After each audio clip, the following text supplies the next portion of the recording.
パートワークベンチのプリミティブ図形の作成を行ったマクロ記録したものを見ていきましょう。こちらがマクロ記録されたコードとなります。このように、たくさんの注釈が書かれたコードが出力されます。また、重複するコマンドなども入力されているのが確認できます。そこで、それらの行を取り除いて、別のファイルとして編集したものを見ていきましょう。こちらが重複している行や注釈行を取り除いたものです。このマクロを実行してみましょう。マクロを実行すると、一つの円柱と一つの立方体が作成されます。それでは、コードを見ていきましょう。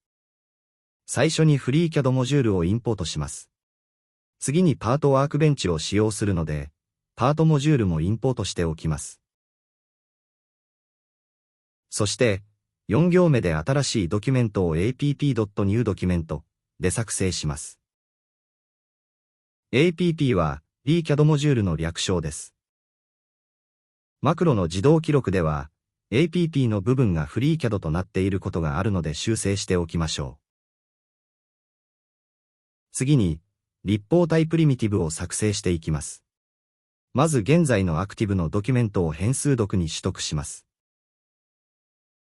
そして Add オブジェクトでパートワークベンチのボックスを追加します。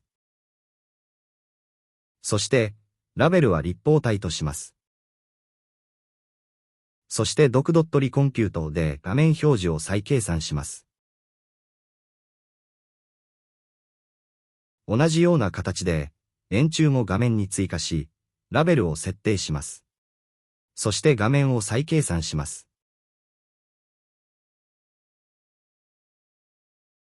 次は17行目、18行目の記述ですが、これは円柱のプレースメント情報を変更するものとなっています。すなわち、18行目でベクターの値を X 軸 -10、Y 軸、-10、Z 軸0に置き換えています。これによって表示位置を移動します。最後に、立方体の寸法の変更です。21行よりは、ボックスの長さを 5mm、幅を 5mm、高さを 5mm に変更しています。そして、最後に、リコンピュートで面表示を再計算しています。それでは、もう一度、実行してみましょう。